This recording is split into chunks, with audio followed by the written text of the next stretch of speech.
Hello and welcome to the Internet of Things Made Simple. I'm Larry Humor. This is episode number 15. Thanks for joining us.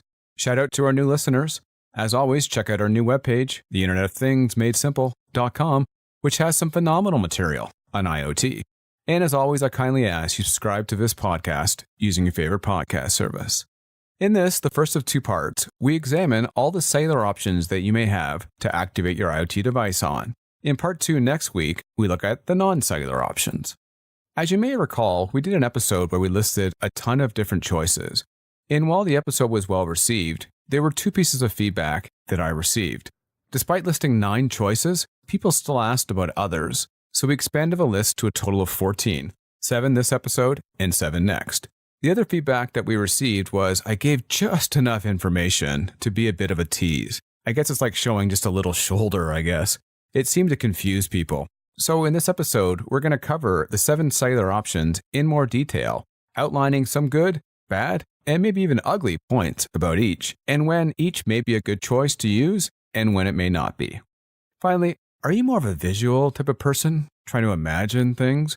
We're going to have a webinar version of the same material on our Novatech webpage, novatech.com/webinar, sometime in early to mid-March. Before we get into cellular IoT networks, a bit about how 5G can help address and solve potentially the digital infrastructure gap that exists in the US and other countries. I was shocked to hear that well over 20 million Americans don't have access to any form of high-speed internet access, making it one of the lowest covered countries in the world. Now, the US, like Canada where I live, are very big countries, especially when you compare it to the more condensed ones in Europe. So I'm not so much talking about the fact that it isn't blanketed coverage everywhere. I'm more talking about the fact that it's not covered where population lives. I think a combination of 4 and 5G can fix this. It's likely that US cell companies are going to blanket most of the urban areas in some of the less well-off states, so like a Mississippi or an Arkansas. So they're going to cover that city anyways. What I'm hoping they first do with 5G is to push the coverage just a little further than they might have normally. This might take some tax breaks, maybe even some government incentives, not really sure. But either way, get the AT&Ts and the Verizons to push the coverage further. That way more businesses, more schools, and more hospitals can use 5G, and that's going to help to encourage a lot of activity. However, even with government subsidies, I'm not sure it's going to make a lot of sense for the extremely remote areas to go to 5G. The technology just needs too many cell towers. In that case, 4G would be more ideal. And yeah, 4G is considerably slower than 5G, but the coverage per tower is much better. And if you think about it, a relatively empty 4G network provides a fair amount of speed, enough to enable a school or a hospital or home to do much more. Finally, it might make sense for a company like Google, who's going to benefit if more people have access to high-speed internet connectivity for YouTube. They may want to throw in some money here. Regardless of where you fall in the political spectrum, I think most of us agree that enabling all to have high-speed internet access is a very low-cost way to help to bridge inequality. When we come back from this short break, we'll go over the 7 different cellular options you're going to have for IoT. Yes, there is 7, now and in the future. Back in 5 seconds. Okay, welcome back. To get us started, we're going to talk about the oldest technology in this group, and that is 2G. 2G. I remember it fondly. When it launched, I didn't have any kids, and I had a heck of a lot more hair. Yeah, it really has been around that long. Sure, it's been passed over in speed by newer technologies, but old-timers like me still have a place in their heart for the technology that pretty much put cellular IoT on the map. And for good reason. It had a lot of things going for it, and depending on where you are in the world, you might still be able to use it. It's very proven. Whether that's 1X in some of the parts with CDMA or GSM, it's been used in many vital applications for years, and people trust it. It also has the widest footprint in the world. It was the only technology that you could be assured would be covered in most areas of the world, other than satellite, I guess. It did very well in things like tracking and monitoring, because it really was the proverbial bits and bytes going back and forth, and the network was great for that. But it's not all positive. On the negative side, if you try to do much more than just track or monitor, you pretty much topped out on 2G pretty quick. It was definitely a text-only network. Just think that first iPhone was on 2G, And I don't see anybody using those phones now anymore. They've long ditched them, even if they weren't broken, just because YouTube didn't work on them very well. It was very much meant to be a data focused network. It probably is time to say goodbye to the old girl. Most areas in North America and many other areas of the world are in the process of turning down the network. And it's very likely you won't even be able to get a 2G device loaded in most places onto a network. You're going to want to do a heck of a lot of research on this network technology wherever you're planning on deploying it before you even consider using 2G. I would strongly advise against it in the vast majority of the world. It is that strong of a warning. In terms of applications, let's assume for a second you wanted to go ahead with 2G still. You're going to want to look at things like AVL or vehicle locations, maybe tracking packages. You could also use it for things like SCADA. And if you remember, SCADA stands for Supervisory Control and Data Acquisition.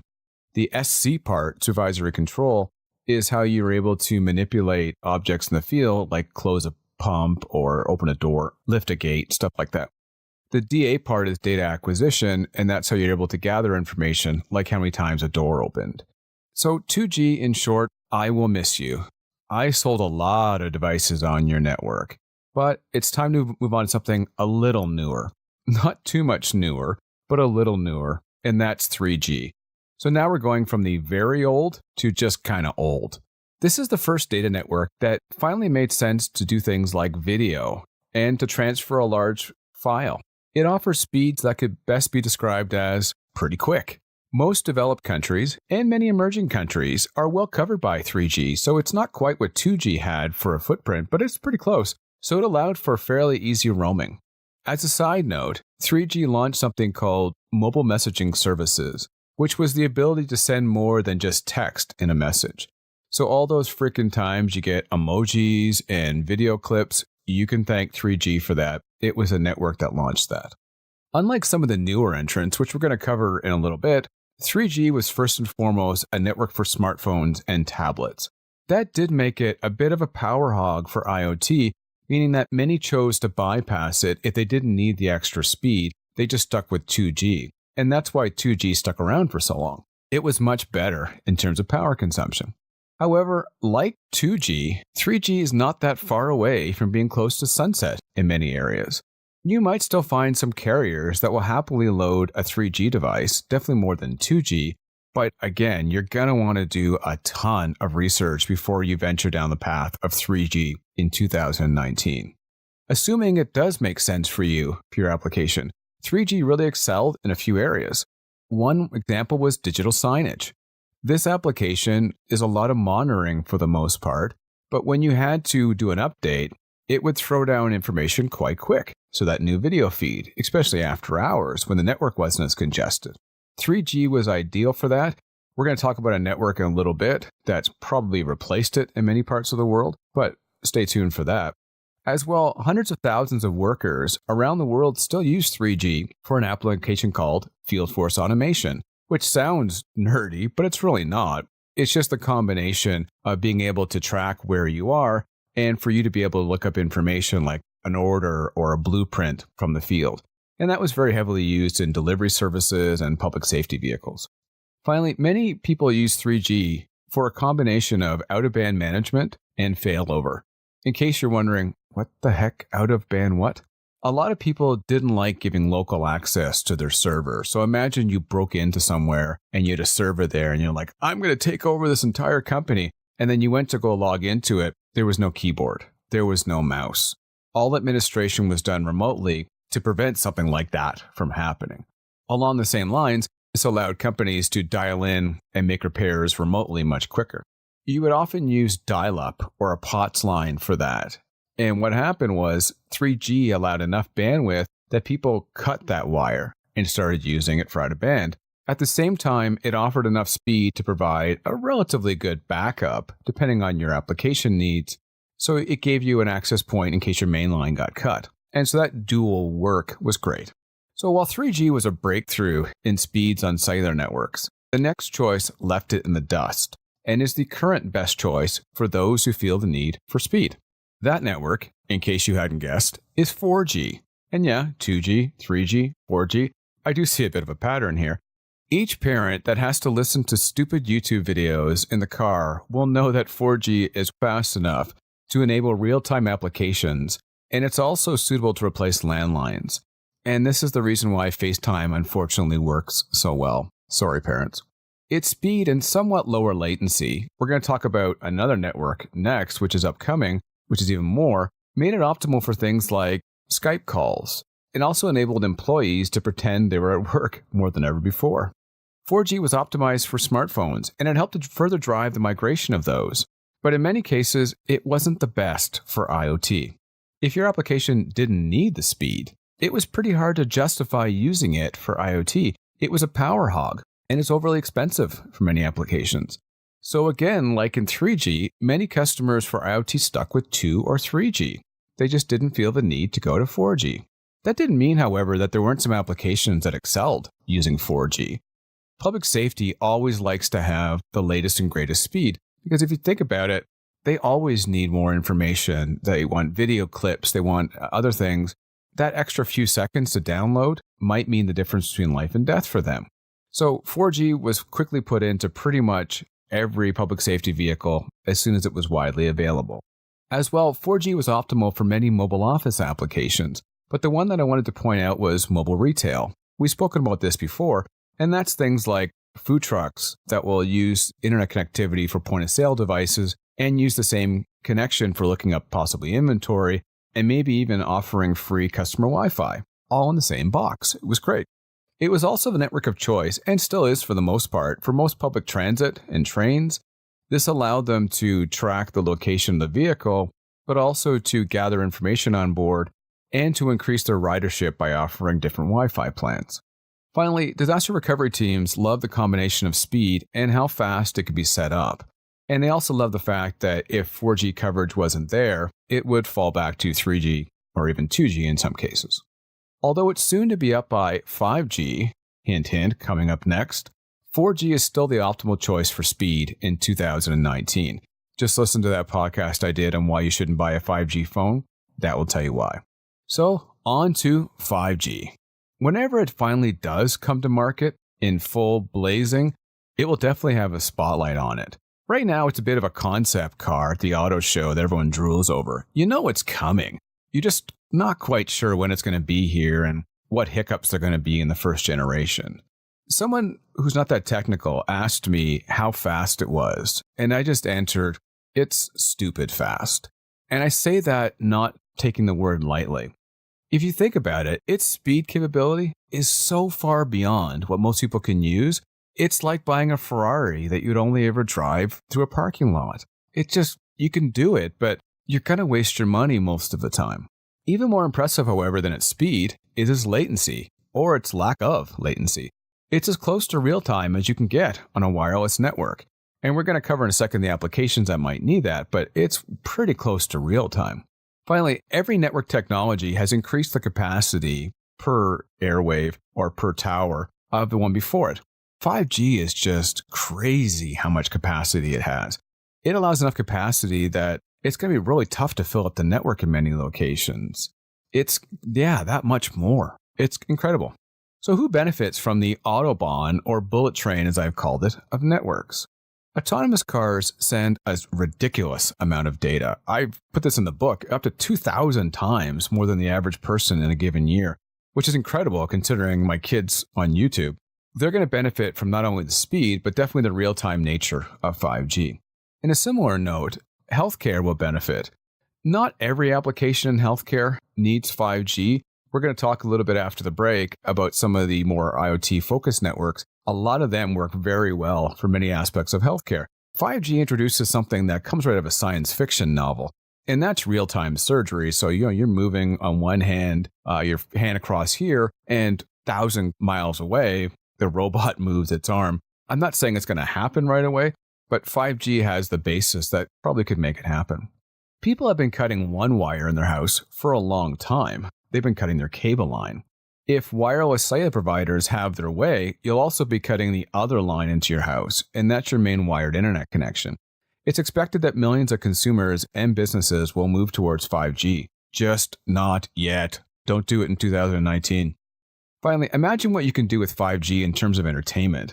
In a recent podcast, I spoke about how 5G might enable the Netflix of video games, and I think applications like AR and VR are going to become crazily realistic.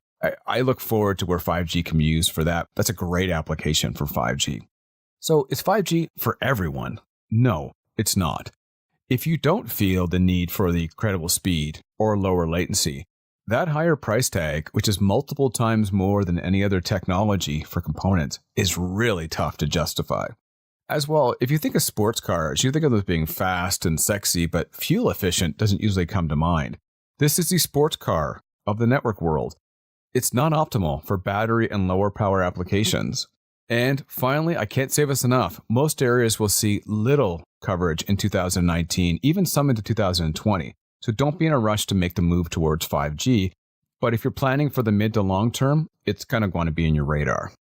When we come back from the break, we're going to look at 3 IoT focus networks that you need to have on your radar for different applications. Back in a few seconds.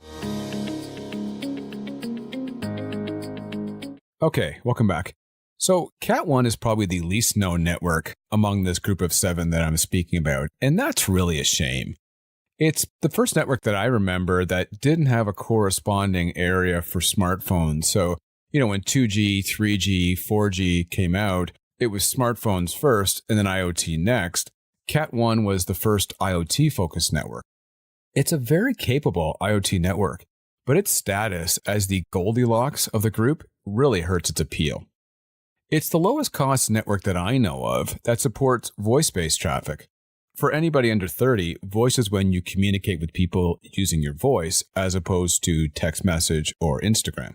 In many cases, it's quick enough.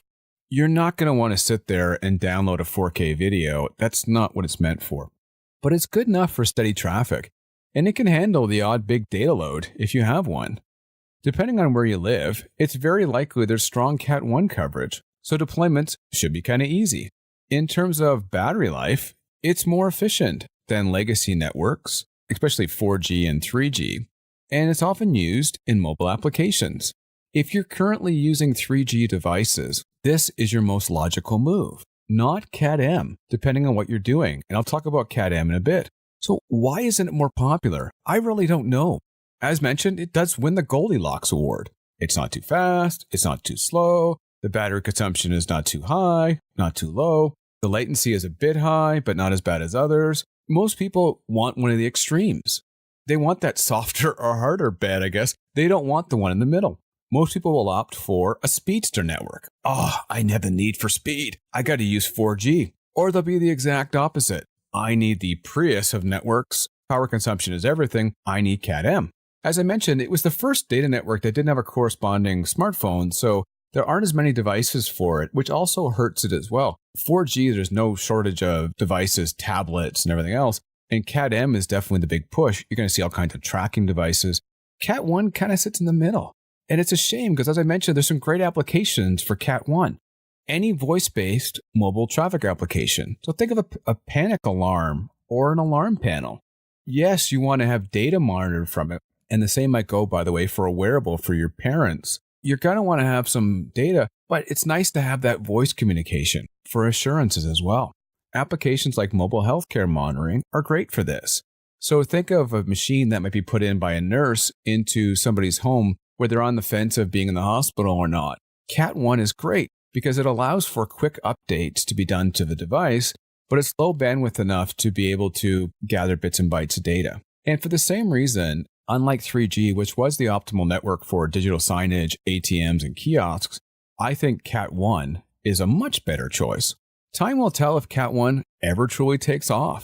If you don't need the speed of 4G and you're not that worried about power consumption, it really should be on your radar. But its much more hyped cousin or sister is the one getting all the attention, and that's Cat-M.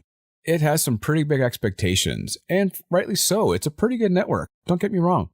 People like me have predicted that it will be the main driver of IoT along with the next technology for the next decade. So what is Cat-M? It is a low-speed IoT-focused network. You're not going to get a smartphone on it, and I don't think you'd want to anyways, that runs on the same infrastructure as 4G with minimal upgrades. That's why the carriers love it. That's why they're pushing it. It's a lot easier to put out than the next technology we're going to talk about. CAT-M improves over other networks by taking out what's not needed. If you don't need speed, it takes out that speed. And by doing that, it takes out some of the hardware that's required to produce that speed in the chipset, and that helps to reduce the overall design size. That means it takes up less space and uses much less power, and that makes it ideal for tracking and monitoring applications. I don't want to make it sound like it's an absolute tortoise. It's sufficient to send fairly large text-based messages and data, and it will more than meet the need of the most basic IoT applications. In fact, we did a recent podcast about how CAT-M is making the previously untrackable now trackable. So while your data will get there, and it's very reliable using CAT-M, it just takes a bit of time. And that's one of its negatives for some people. The latency is rather high. I've used this analogy before. Think of it as the ground option from your favorite courier.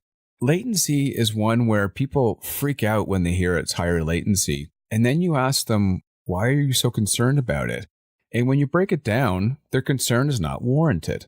So think about a second for an alarm. Oh my gosh, I can't have a 1 or 2 second delay. Is someone really reacting that fast to your alarm? Chances are a pager is going off and the person might have to walk across the room and look at their pager or their text. Oh, an alarm going off. Maybe I'll call in to find out what's going on. I don't think the extra second or two really made a difference in that application. If it did, you're going to have to look at 4G or 5G, but more often than not, when you ask the question, does it matter, latency? It really doesn't. Assuming you have coverage, its uses are pretty close to limitless. It's going to be involved with billions of devices, many of which have never made financial sense to use cellular to track before. The first area is wearables and personal trackers. I do give a word of caution. Do some research here. CAT-M was never designed to be mobile in the way that trackers are. So I don't want to get into the nerdiness here, but do your research before you leap towards CAT-M if you're doing a mobile device. The next area it's going to track is things like heavy equipment, like diggers, that yes, they do move, but they tend to stay in the same general area. Like it's going to be on the same construction site, which means it's probably serviced by the same cell tower. That's a much better application for CAT-M, at least now anyways. Where CAT-M really excels is where the next network excels, by the way, and that's in stationary monitoring. Think environmental. So you're monitoring the pH level of a river, or you're monitoring the light level of a certain area. Think security panels, appliances, motors, things along those lines. CAT-M is going to do very well. If it's available in your area, and as I mentioned, CAT-M networks are being deployed pretty quickly, CAT-M deserves serious attention if speed and latency are trumped by your desire to keep the cost and power usage down. It will be the best choice, at least until the next one arrives. And that's the final network, and that's NB-IoT, also referred to as NB1 or M2. This thing really does have a lot of names, so I'm just going to call it NB-IoT or NB1. This network might end up, ironically, being the one with the biggest volume of devices on it, depending on how the carriers choose to deploy the network. And I'll go into that in a sec. From what I've seen, it has off-the-chart low power consumption numbers, giving devices unheard of battery life. This is ideal for a couple applications. The first one we're going to talk about is for non-powered devices. If you think about it, a lot of devices today don't have the ability to power a tracking device, so you had to supply the battery inside. By using NB1, the battery life is going to be so substantial, you'll either not have to change the battery so often, or you can use a smaller battery in the first place. The other selling point is cost. NB1 modules are expected to be a fraction of other technologies. This lower price point brings up an interesting choice for manufacturers. Do you use NB1 to replace Wi-Fi and Bluetooth in your devices? Think about a smart device in your home. If part of the connectivity is part of the application, so say for instance your wearable where you want to have information sent up to the cloud, you're going to make sure that Bluetooth connection and or Wi-Fi is always on and always working. But if the device is one where, I really don't care if I get information from it, but the information is more valuable to the manufacturer, that's when they have a concern using Bluetooth or Wi-Fi because, let's face it, it's going to fall off the network and I couldn't give a crap. These people will move more towards NB1. And it will also increase the flexibility in deployments because they can be put into areas that don't have any kind of Wi-Fi coverage. So NB1 sounds great. Why haven't people gone towards it? Well, first, before we get into the issue with coverage, if Cat-M is kind of slow, this is the ultimate slow burn TV show. It takes a long time to get to the point when it comes to data. It also has latency that, although I mentioned latency might not be a big factor in many applications, it's so much longer for other applications that it could very well be a problem. Depending on where you live in the world, coverage might be an issue, or maybe not. Many areas of the world do not have NB1 coverage, and there's no plans to put it in, and that might eventually limit the availability of products. But like 5G, it should be on your radar, but it's probably too early to consider for 2019. When it's available, where will or what will NB1 excel in?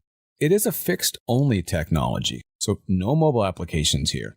But there's tons of opportunity in things like industrial machines. Think MRI machines, washing machines, valves, pumps, and many more. I also see it used a lot in energy monitoring. Today, in many areas, they have smart metering deployed. Depending on how it's set up in your neighborhood, it's going to use some kind of a backhaul in your community. In my case, there's one person, I don't know who it is, in our entire community that has the cellular modem. The rest of us hop there using different technologies and short radio technologies to that modem, and then all of our data is sent up from the one access point. That worked pretty well, but there were some limitations to it. I do see it replacing some mesh networks and other things in those applications. Finally, it opens up one area that's beyond interesting to me, and that's the fact that standalone sensors are often not connected for a simple reason. If you had one or two sensors there, the idea of hooking up a gateway, and that's what you're required to have, connecting to just one or two sensors from the field, might not have made financial sense. It looks like NB1 is going to have the ability to communicate directly with sensors with no gateway in between. That's exciting. If you can attach single sensors to the network, the number of sensors out there is in the trillions. So this is a huge upside. So in short, assuming NB1 deployments go as imagined, it's going to take no time before it becomes a dominant network and billions of devices are attached. Thanks again for listening. Next week, we're going to cover the 7 different non-cellular networks or technologies that you can use to connect your device to. As always, we'd love to hear from you. Our Facebook page is a good place to start. The Internet of Things Made Simple. You can drop me a note on LinkedIn if we're connected, or just drop me a note or an email if we're personally connected. Good, bad, or ugly. Thanks again for listening. Talk soon. I'm Larry Humor.